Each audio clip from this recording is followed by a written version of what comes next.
What up, Cavs Nation? I'm your host, Ethan Sands, and I'm back with another episode of the Wine and Gold Talk podcast. Joining me today, none other than Chris Fedor, Cavs beat reporter for cleveland.com. And guys, we talked a lot about the preseason press conference that took place yesterday, and we even got into the signing of Thomas Bryant to a one-year non-guaranteed deal as well. But even after that, after we got off the podcast, the Cavs kept on moving. They actually sent out invites to 5 different prospects for the Cleveland Charge and for the Cleveland Cavaliers, as they still do have one roster spot open, even though we know that they are unlikely to use that spot until later into the season. It's more likely that one of these 5 players is going to earn the last two-way spot. The player that was highest on this list that is most recognizable is Killian Hayes. But again, a little bit of note for you guys. Killian Hayes is ineligible for the last two-way spot because he has already accrued 4 years of NBA service time. So, Chris, why is Killian Hayes being signed by the Cleveland Charge and getting traded for a first and second round pick in the 2026 G League draft? Well, they had to get his rights first and foremost. And, when you talk about what the Cavs need going into preseason, what they need going into training camp, they need somebody else that can play point guard. They need somebody else that can be a ball handler. Donovan Mitchell is not going to play in every single preseason game. And then if you're talking about at camp, Darius Garland is going to be very limited. I don't think he's going to do any kind of team activities. I don't think he's going to do any kind of fast-paced change of direction, anything along those lines. Scrimmaging, dummy sets, like walkthrough type stuff. Yeah, I think Darius is going to be out there, potentially. I think, jogging around the court and simulating certain things at a slow pace. Yeah, I think potentially Darius is going to be out there. But when you talk about like the main things that you want to accomplish at training camp, you just need another body. So look, Killian Hayes has a pedigree, former top 10 pick, has participated in various things with the French national team, and Kenny Atkinson has a relationship with him from that. Kenny Atkinson is a fan of him from those kinds of things. All of the relationships that Kenny has with various members of the French national team, the coaching staff, the trainers, stuff like that. They've given positive feedback on Killian Hayes, the person and the player. So I think this is, why not take a look? Somebody with a pedigree of a former first-round pick. We need a point guard. We need another ball handler, just somebody to get us through camp. In the NFL, there's always this term for this quarterback that pops up on a roster, and it's just a camp arm. Somebody else to do the things so that you don't have your main quarterbacks do all of this stuff. And I think when it comes to Killian Hayes, he's more of a camp body. He's going to get an opportunity. The Cavs are going to look at him. They're going to see what they like, what they don't like. And I think it's a situation where it works for Killian because he's probably looking for one more NBA shot before he calls it an NBA career and then ends up going overseas. So this is something that I think both parties were open to, and the Cavs are bringing him in. But the most likely outcome for any of this is Killian Hayes being a member of the Cleveland Charge and him being the point guard for the Cleveland Charge, and seeing if he can capture the NBA's attention through the G League as opposed to anything that happens with the NBA version of the Cleveland Cavaliers. Yeah, Chris, and part of what you mentioned is just simply needing more guard hands, right, when it comes to the preseason. And I also think it could be a test for guys like Tyrese Proctor and Craig Porter Jr. to go up against a player like Killian Hayes, who not only is 6'5" and has the defensive pedigree as well, but also you understand that he has over 200 games in the NBA played, even though majority of those are with the Detroit Pistons, and he wasn't playing to the caliber that they had originally sought after when they drafted him with the number 7 overall pick. But we also still can recognize that he has a skill set that can challenge players that aren't established or stable in the NBA today as well, because we know Craig Porter Jr. is still looking to find his footing, and Tyrese Proctor, of course, has only played in summer league and has yet to play true NBA minutes. I think that's an interesting point too, because when Kenny Atkinson and Kobe Altman spoke during their media day session a week in advance from actual media day, they were talking about player development. And I think part of player development is what these guys get to go up against behind the scenes. Part of the player development for Jaylen Tyson, for example, is guarding Donovan Mitchell. The Cavs have been asking in some of these pre-camp get-togethers and out on the court yesterday. The guys were working out on the court in a voluntary capacity while Kobe and Kenny were talking. They're asking Jaylen Tyson, or they're challenging Jaylen Tyson to guard Donovan Mitchell in these kinds of situations. Because if Jaylen is going to make a name for himself early on in his career, it's not going to be with the ball in his hands, high usage, a whole bunch of shots, scoring a bunch of points. Like, that might be a byproduct of him actually getting consistent minutes. But that's not his role for this basketball team. Not right now, anyway. Maybe it evolves into that. But with the way that this roster is currently constructed, what they're asking Jaylen Tyson to do is the other kinds of things. Be a defender. Be a rebounder. Play off the ball. And part of his responsibility and part of his development into what they hope is a capable 3-and-D type player is guard Donovan Mitchell and see how you match up against Donovan and see the things that you can learn behind the scenes from guarding one of the premier scorers in the entire NBA. Another example here. The Cavs like Thomas Bryant. They've liked him for a long time. They were looking at him at the start of free agency. They were actually debating Thomas Bryant versus Larry Nance Jr. At one point. And I think it just ended up in the situation that they were in, and based on what else was available to them in free agency and how the rest of their offseason unfolded, that they got both. They got Larry Nance Jr. and Thomas Bryant. But part of what they like about Thomas Bryant is that he has a different kind of skill set. He can shoot from behind the arc. He can pull defenders away from the perimeter. So if you talk about player development, let's look at Jarrett Allen. Let's look at Evan Mobley. What are the things that Jarrett sometimes struggles with on the defensive end of the floor? Great rim protector, great anchor, but he struggles at times guarding players out on the perimeter, guys that are quicker than him, guys that are more skilled than him. So how do you help his development? And I know Jarrett is more of a veteran, but player development doesn't just stop because you hit 26, 27, 28 years old. Like, it continues. So one of the things that the Cavs are working with Jarrett on is defend out on the perimeter. Be more comfortable as a defender out on the perimeter, especially if you're going to play against Milwaukee and Miles Turner.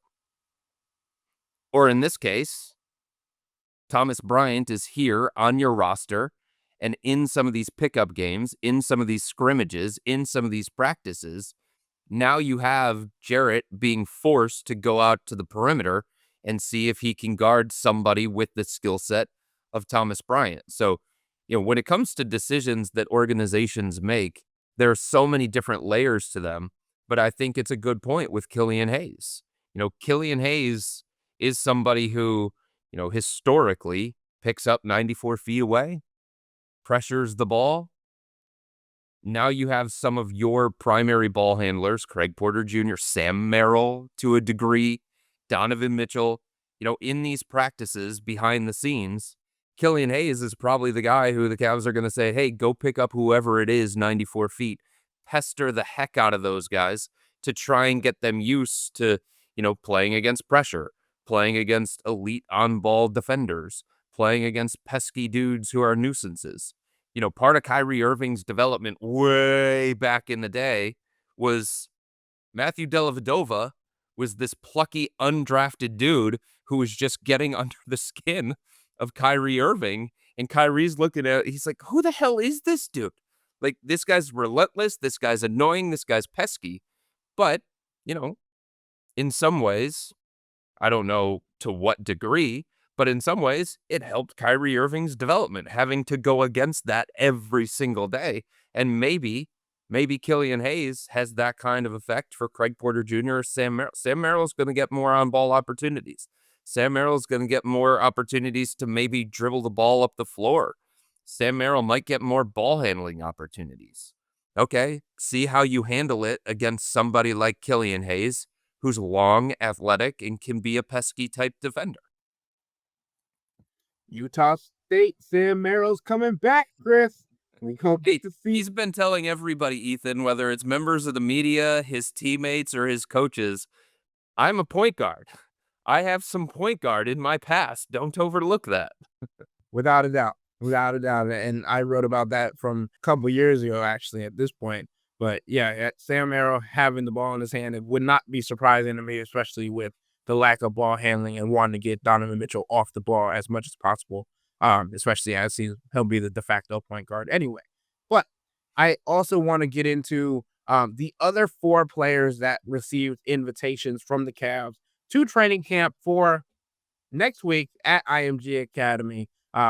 Norchad Omier, Tristan Enaruna, Chaney Johnson, and Jackson Robinson. If these names sound familiar to Cavs fans, it's because most of them were on the Cavs Summer League team, right? And they have some kind of experience with this team already. Chris, getting away from this a little bit, or even going into it if you would like, what are some things that you are most excited about to learn about this team when it comes to next week at training camp? Because we know, obviously, you are the man in the know. You get all the information from your sources, but being able to see, hear, feel what the atmosphere is like in a gym is much different than being able to hear it from afar. The first thing for me, Ethan, is Kenny Atkinson has spoken throughout the course of this offseason, whether it was his NBA TV appearance during Vegas Summer League, a conversation that I had with him at Vegas Summer League, a conversation that I had with him at Darius's celebrity softball game, or even yesterday at his media day session. He's talked about, we're not going to change things drastically. The things that we do work. We were top 10 in offense. We had one of the best offenses in NBA history. But he's talked about stylistic tweaks. So I'm going to be very interested to see what those are. Now, some of those might be a byproduct of, we're not going to have Darius at the beginning of the regular season. We're not going to have Max Strus maybe to the All-Star break. So the personnel is going to be slightly different that he's working with, but he believes in his system, and he should. I mean, what they did offensively was not a problem for a majority of the season last year. But what are these stylistic tweaks that he's talking about? How can the Cavs take what was one of the best offenses in NBA history and evolve it even more? And what does that look like? And what does that lead to? Does that mean more Evan Mobley featured within the offense? Probably. That's probably one of the things. Does it mean more Evan Mobley in terms of a shot creator, a playmaker, an initiator? Probably. Does that mean more Donovan Mitchell off the ball? Probably. But what are these other stylistic tweaks that Kenny has been alluding to for the last 3 or 4 months? That's something that I'm going to be watching for. Another thing that I'm going to be watching for, Ethan, it is hard not to hear the excitement surrounding Jaylen Tyson and this potential opportunity that he's going to have probably from the outset because of this injury to Max Strus combined with the injury to Darius Garland and the shuffling that's going to take place within the roster. Now Donovan Mitchell's not going to get a majority of his minutes at the shooting guard spot. He's going to get them at the point guard spot, and that opens up minutes at the shooting guard spot, and all of the domino effect that's going to come with that. Well, one of the quote-unquote beneficiaries is going to be Jaylen Tyson. Kobe Altman has talked about him in glowing terms. Jaylen's teammates have talked about him with excitement, and Kenny Atkinson talked about him being a contributor from the beginning of this season. So what does Jaylen Tyson look like in year 2? Got a full NBA season under his belt. Got a lot of NBA development behind the scenes. Learned some things about his own game by playing against NBA caliber players. So what does he look like in year 2, and just how much of a contributor can he be to this thing? And I think the other thing that's going to be fascinating to see is just how much more the Cavs learn about DeAndre Hunter and how they unleash him. Because if you talk to anybody inside this organization, Kenny Atkinson included, the Cavs just didn't have an opportunity to fully explore the depths of the way that DeAndre Hunter can fit into this basketball team and the way that he can impact the game at both ends of the floor. And the Cavs were able to take a step back. They were able to watch some film. They were able to have discussions with DeAndre. They were able to see him in certain kind of environments, whether it was working out in Los Angeles, on his own, in some of those runs that he was participating in with other NBA players, or it was the voluntary player-led workouts where DeAndre was a part of it with the Cavs. They know more about DeAndre today than they did at the end of last season. So what does that look like for DeAndre? How's he going to be used within the offense? Is he going to play more at the 3 or more at the 4? Which players is he going to play alongside? Which ones does he fit alongside best? Because one of the things that Kenny Atkinson said, after DeAndre arrived was, hey, Ty, DeAndre, they've got that built-in connection. They've got that built-in chemistry. So I'm just going to keep a lot of their minutes together. Well, Ty's no longer here. So is it DeAndre and Donovan a majority of the time? Is it DeAndre and Sam Merrill a majority of the time? Is it more DeAndre, Craig Porter Jr.? Like, what is that partnership that is potentially going to form? Who are the players that DeAndre is going to be alongside that might help him blossom and help take the Cavs to a different kind of level? So those are some of the things that I'm going to be watching for. You don't want to take too much of what you see at training camp and put too much stock into it. Same thing when it goes to the preseason, because so many of these things are fluid, Ethan. But you do get little clues. You do get little hints of what Kenny Atkinson is thinking and some of his process, and what the Cavs are potentially going to look like when it comes to opening night against the New York Knicks. I mean, Chris, if anybody knows not to take it too seriously when it comes to preseason results, it's this Cavs team, because they went 0-4 in preseason games last year. Well, to that point, Ethan, because I think if we go back, how many years is it at this point in time? About 3 years ago? About 3 years ago, there were some signs during training camp in the preseason that J.B. Bickerstaff, the head coach at that time, was looking at Lauri Markkanen as a small forward. And like at this point, when Lauri arrived way back then, a lot of people were saying, where's he going to fit on this team? Evan Mobley is the starting power forward. Is Lauri going to come off the bench in a 6-man role? Is he going to get limited minutes? And you started to see signs of J.B. Bickerstaff saying, hey, what does it look like with Lauri at the 3? What does it look like with a supersized front court? And then he unveiled it in one of the preseason games. And you're like, wait a minute. This isn't just training camp fodder here. This isn't just the usual front office conjecture. This is a real thing that could happen. Like, Lauri might be the starting small forward on this basketball team. And that's the way that it happened on opening night. So, as the Cavs are going through training camp and preseason, you can definitely look for little clues like that may lead you to more of a definitive answer. More of the nuances and behind the scenes and what you can learn from it rather than taking away from the result of the game, Right. because we know that's not important at all, literally. But Yep. I wanted to get into the Jaylen Tyson and DeAndre Hunter portion of what you mentioned. Jaylen Tyson has extremely impressed me. He's been extremely impressive with what we knew him coming in to be from when he was drafted number 20 overall from Cal. And then not even a day later, talking to us about, I know what it's going to take for me to get minutes with the Cavs. I'm not going to be a scorer. I'm not going to do this. I know I have to get better as a defender, and I want to earn rotation minutes. A year later, Chris, obviously he might not have got the run that he wanted last year, but he did get to play a little bit, get some NBA tick because of how the Cavs were just blowing teams out. But a year later, No might about it, Ethan. He did not get the run that he wanted. fair enough. Fair enough.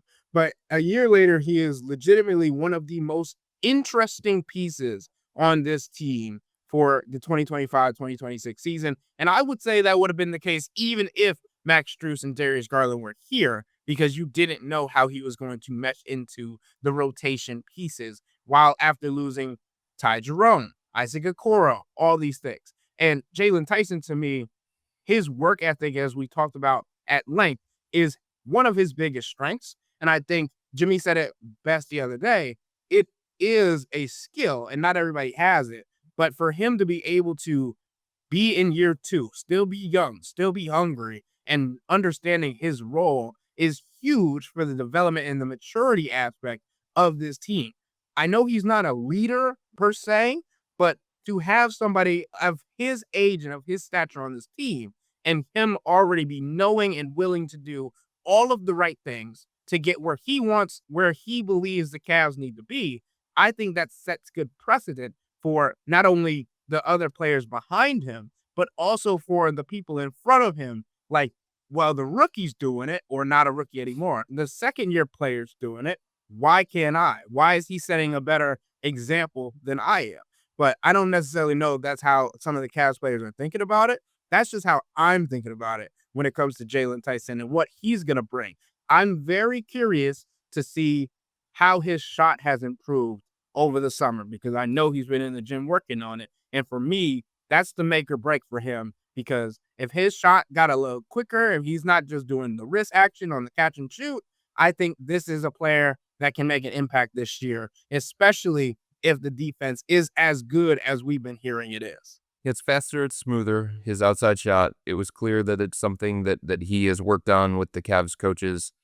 I think the main question when it comes to Jaylen, beyond everything that you said, is, it's one thing to have the desire to be that kind of role player and to play a certain kind of way and fill in the gaps and do these things that the Cavs are asking you to do and become a certain type of player, right? He clearly has the desire to do that, and he's clearly worked on that to become that, because he understands that that's his pathway to consistent playing time.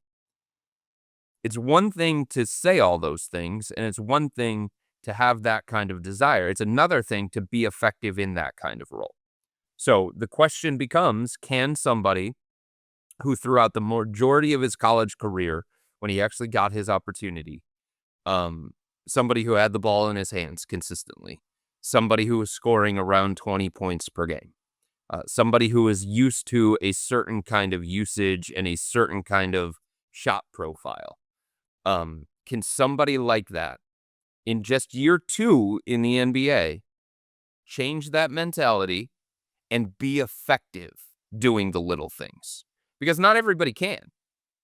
A lot of guys can talk about, hey, I want to be a 3-and-D type guy, or hey, I want to be a lockdown defender, or hey, I just want to play a role off the ball, da-da-da-da-da. But like, it has to suit your skill set to some degree, and you have to be effective in that kind of role.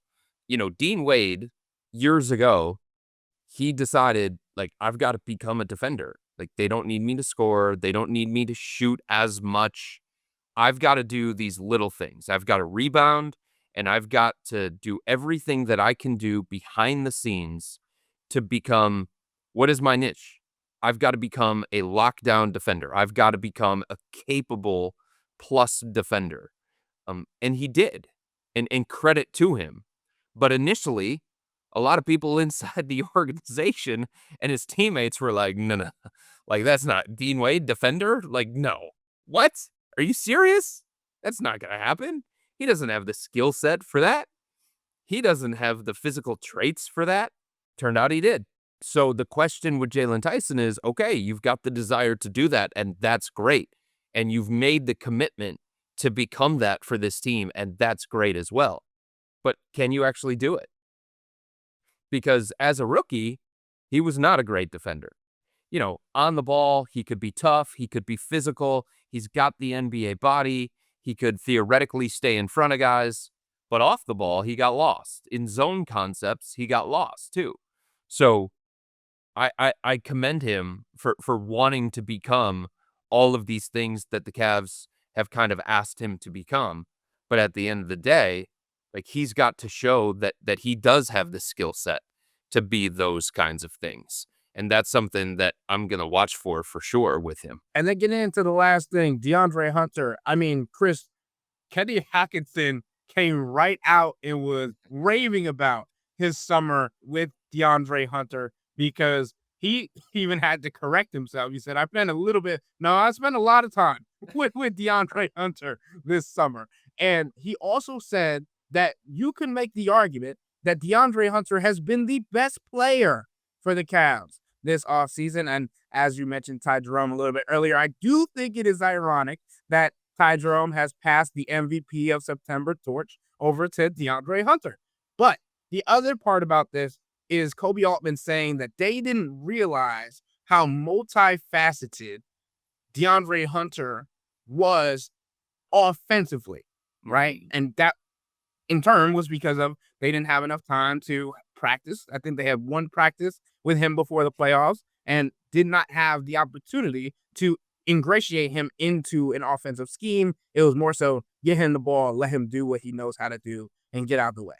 But when it comes to the offensive scheme for this coming season, I think it's important to see how DeAndre Hunter is going to grow as a passer, because as we've mentioned on previous podcasts, he has not averaged over 2 assists per game in his entire NBA career, in any season of his NBA career. And we do not want him to come off as a ball stopper or a black hole. That's not going to be helpful for the Cleveland Cavaliers. We need him to be more of an offensive hub, somewhere between Donovan Mitchell and Evan Mobley, right? You need to have that kind of middleman to figure out if Donovan doesn't have the ball, if Sam Merrill doesn't have the ball, if Evan Mobley doesn't have the ball, DeAndre, you are able to create offense rather than just making offense for yourself happen. And I think it's interesting when we talk about the multifaceted portion of his game, because as we know, he can shoot from beyond the arc. He's a beautiful mid-range game that we can all rave about, be able to put the ball on the floor when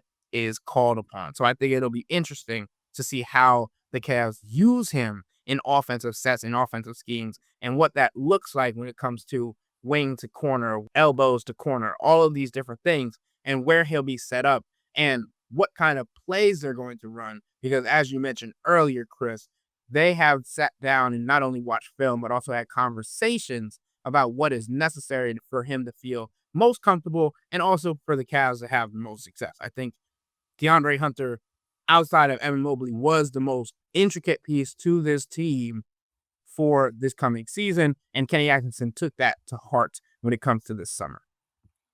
They were a significantly better basketball team, Ethan, with DeAndre on the floor last year. And I think now they know more about him, and now they have a better understanding on how to use him at both ends of the floor. And there's a reason why the Cavs acquired him at the trade deadline. There's a reason why they gave up what they did for him. There were players inside the locker room saying point blank, yeah, we're the number 1 team in the Eastern Conference, but we need DeAndre. We need somebody with his skill set. And I think it's exciting from a Cavs perspective to think about just how much more involved he can be and how much better this team can get with DeAndre being more involved. This is a guy who, at the time that the Cavs traded for him, he was in the conversation for Sixth Man of the Year. He had a career year. Now you ask yourself, how much better can he be within this offense when there's just more information and there's more data to it? But I think the question with DeAndre is just, where do they put him within this lineup, and how does that impact what they do defensively? The offense thing, they were basically 90 plus percentile in offense when DeAndre was on the floor. But defensively, it was a drastic difference when he played the 3 versus the 4. And I think for him, there's got to be more of a commitment to rebounding, and there's got to be more of a commitment to defense and guarding bigger players if that's what he's going to be asked to do, if he's going to play the 4. Now, maybe the Cavs decide to themselves, hey, like, it just makes more sense based on our lineup construction and DeAndre's skill set that we're going to keep him alongside Evan Mobley and Jared Allen, or we're going to keep him alongside Jared Allen and Larry Nance Jr., or we're going to keep him alongside Thomas Bryant and Evan Mobley, or we're just going to keep him alongside 2 bigs each time, because DeAndre isn't a big and he doesn't want to do, or he can't do, or he can't be effective doing all the other things that we ask of that second big during those particular minutes. Maybe that's the decision that they come to. And maybe that's the information that they were able to get throughout the second half of the regular season. And of course, what they saw in the playoffs as well. But offensively, I don't have too many concerns. I don't have too many questions beyond the fact of just how much better can he be within this offense? How much more comfortable can he be within this offense? Because offensively, even when the Cavs didn't have all the information that they have now, even when they weren't entirely comfortable with how to best use him, offensively, they were an elite basketball team with DeAndre on the floor. And DeAndre himself looked like a seamless fit on the offensive end of the floor. The questions to me, and the numbers say the questions reside when it comes to the defensive end of the floor, and it's doing like all those other little things that he's going to have to do to make an impact. Chris, I think that's extremely interesting, especially because of what Kobe Altman said about not knowing how multifaceted he was offensively. Like, they understood what he brought to the team last year. Obviously, he could score the basketball, but as a defender, that was something that was on his resume, right? ACC Defensive Player of the Year, someone that they knew could seamlessly fit next to Evan Mobley and Jared Allen. And we've talked to Jared Allen and Evan Mobley before, and they've said sometimes they lack the engagement necessary because they're relying on the other one. And sometimes that happens when you're being placed in a better system that you haven't been in a while, right? Because the Atlanta Hawks, we know, were not a defensive team last year, haven't been a defensive team for a while now. But I do think it's going to be intriguing to see how he grows as a rebounder. That's probably, other than the assisting aspect of it, I do think rebounding is extremely important because at 6'8", the Cavs need DeAndre Hunter to be a rebounder as well, especially if he's going to be playing the 3, because if you're not boxing out your man and a 3-man comes and gets the board, that's more of a problem than having a power forward at this stage, right? And also the fact that he's never ticked up to 5 rebounds per game in his NBA career at 6'8" is a little bit concerning. That's something we've talked about on the podcast in previous weeks. But I do think him as a defender was one of the biggest aspects of the Cavs were looking at last year when they went to go get him at the trade deadline. But for him to be ingratiated into the defense, it was, I remember asking him this. I was like, how excited are you to play next to Evan Mobley and Jared Allen? He said, well, I hated going up against them, so it's going to be so much better now. So just understanding that even while he was trying to figure out himself on the offensive end, he was also trying to figure himself out on the defensive end because he had never played with 2 players like Jared Allen and Evan Mobley. Sure, you can say he played with Clint Capella at one point and Yaka Nkongwu those are not the same defender as Jared Allen and Evan Mobley. No disrespect to them. That's just true. And I just think what DeAndre Hunter is going to bring this season is going to show a full surface of what he's capable to do on both ends of the floor. And we had this conversation last year about him playing the four, and he was strong enough, built enough, had the tenacity when required to manage those matchups. But it didn't look easy for him, right? It didn't look like that was something that he would be willing to do. Guarding a player like Benedict Mathurin, that's more your speed, right? That's more your identity. And I'm also interested if he's going to be guarding more small forwards this coming season, how his footwork is going to change, how his speed and agility has influenced his growth this season, because that's going to be something that'll change from year to year, depending on what, or game to game, depending on what he's asked to do. So I'm definitely intrigued. And like I said earlier in today's podcast, DeAndre Hunter was coveted as the best player during the offseason by Kenny Atkinson. And I'm intrigued to see what he's going to bring this season because of how important this year is for the Cavs. But also, I feel like this is a breakout year for almost all the key pieces. And it's possible because of the internal development that Kenny Atkinson and the Cavs have instilled in this roster and what they've put at the highest peak of importance, which is player development. I think there's a real possibility, Ethan, that DeAndre is such a great fit. He shows so much versatility. He shows so much ability at both ends of the floor that Max just doesn't get the starting job back. I think that's possible. If DeAndre plays to the level that the Cavs have been talking about throughout the course of this offseason, and look, sometimes you hear these things from coaches or you hear these things from members of the front office, and you just kind of roll your eyes. I don't think too many people at this time last year were taking Kobe all that seriously when he was talking about Ty Jerome MVP of September. But look what that turned into. That turned into Ty being one of the best six men in the NBA. So DeAndre Hunter is somebody who he was already having a career year last year. He was already in the sixth man of the year conversation. And with the Cavs talking about him like this, it's not them talking about Craig Porter Jr. like this. You know what I mean? Like, it's not them talking about Luke Travers like this. This is DeAndre Hunter. This is starting caliber wing DeAndre Hunter that they're talking about like this. So if he's that for this team, like, there's a real chance that Max just continues to come off the bench, or Max plays a majority of his minutes at the shooting guard spot as opposed to the small forward spot. There are a lot of different things that could happen if DeAndre shows, hey, like, this is my job. I am a starter quality small forward in today's NBA. I can guard Jaylen Brown. I can deal with Giannis at various points.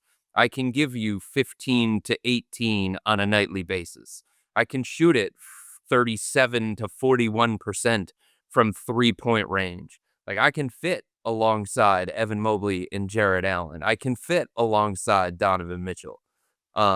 If DeAndre becomes that for this team, I do think there's a strong possibility that Max never gets the starting job back. To your point, and I'm going to end the podcast on this, Max Strus being a shooting guard would be a good thing for this team.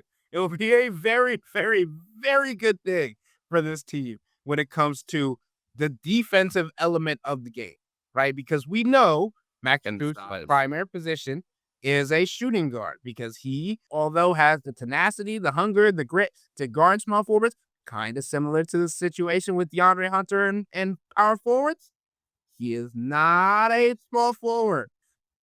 Max Strus is a shooting guard. And if you tell me that you can have a lineup where you put Donovan at the 1, Max Strus at the 2, DeAndre at the 3, Evan Mobley at the 4, and Jared Allen at the 5, woo-wee, we are cooking. That is the lineup that feels like it is going to be devastating. And it's just like, again, the trade deadline last year where they were getting players back from injury, right? You just mentioned it. Potentially, Max Strus doesn't come back until the All-Star break.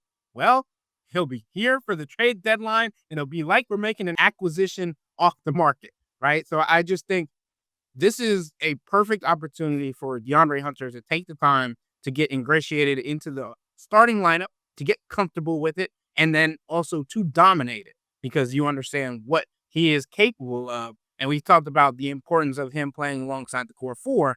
This feels like it's going to force the hand of Kenny Atkinson to do that. Obviously, we in previous weeks had talked about Dean Wade. I think his situation has changed because of the Thomas Bryant acquisition, the Larry Nance Jr. acquisition, understanding what he brings to the team, and that's a defensive presence, and how that could be used in spot minutes, how that could be used at the small forward or the power forward spot. I think it also helps him not have to play the 5-man as much because Thomas Bryant is here. I think there are different elements that are going to change because of the acquisitions that have been made and obviously because of the injuries that have taken place this offseason. It's going to be a very interesting training camp to see how Kenny Atkinson uses all of these players, especially after signing Thomas Bryant just a week before training camp began. I mean, this team is more dynamic. It's more versatile. There are different lineup combinations that they can use because a lot of these guys have multifaceted skill sets. Think about this, Ethan. There is maybe one guy on the roster that can't shoot threes. That's a weapon for this team. They want to shoot threes. They want to space the floor. Now they've got more guys that can do that. They've got more playable depth. That's important. And to them, based on their current lineup construction, if you look at last year's team, there were, I'd say, 2 of the top 9 that potentially could have gotten played off the floor in a playoff series. Ty Jerome, Isaac Okoro. Now, if you look at their most important pieces in their mind, their most important pieces, their top 8 in the rotation, their top 9 in the rotation, none of those guys are going to get played, in their mind, are going to get played off the floor in a playoff series. That's a difference. Just more ways that Kenny Atkinson can go, more guys that he can trust, more two-way players than what they had last year. And I know that they didn't make drastic improvements or drastic changes to this roster, but they didn't have to. If they felt in their mind that their core 4 was good enough and the main components of the roster were good enough, then they just needed to supplement. They just needed to make moves around the margins. And if that was their goal, you can say that they succeeded in doing that because of Lonzo Ball, because of Larry Nance Jr., because of maybe Jaylen Tyson being ready for a bigger opportunity, because of Sam Merrill maybe being ready. And some of those guys, it remains to be seen. But the theoretical idea of this roster versus last year's roster, it just gives them more possibilities, and it gives them a different ceiling, I think, at both ends of the floor, because there aren't as many lineup decisions that Kenny is going to have to make where he's sacrificing one end of the floor for the betterment of the other. Yeah, Chris. And I think that's beautifully said. And I think that's important for all the aspects that we're looking at for this coming season. There's a lot of excitement behind it. But the only thing that could deter me from believing that the Cavs are not the number 1 team in the Eastern Conference after all the moves they've made this offseason is health. Injury history riddled with them, this roster is. So I do think that is the most important thing going into the season. And Kenny Atkinson and Kobe Altman have assured us that there is a plan set in place for every individual player for their benefit to ensure that they will be ready and peaking at the playoff time. Because as we know, that's the most important time of the year for the Cleveland Cavaliers. But with all that being said, that'll wrap up today's episode of the Wine and Gold Talk podcast. But remember to become a Cavs insider and interact with Chris, me, and Jimmy by subscribing to Subtext. Chris is back, so now the Hey Chris pods can return. Send in your questions, and we will have them ready for training camp next week. The only way you can do that is signing up for a 14-day free trial or visiting cleveland.com/Cavs and click on the blue bar at the top of the page. If you don't like it, that's fine. All you have to do is text the word stop. It's easy, but we can tell you that the people who signed up stick around because this is the best way to get insider coverage on the Cavs from me, Chris, and Jimmy. This isn't just our podcast, it's your podcast. And the only way to have your voice heard is through subtext. Y'all be safe. We out.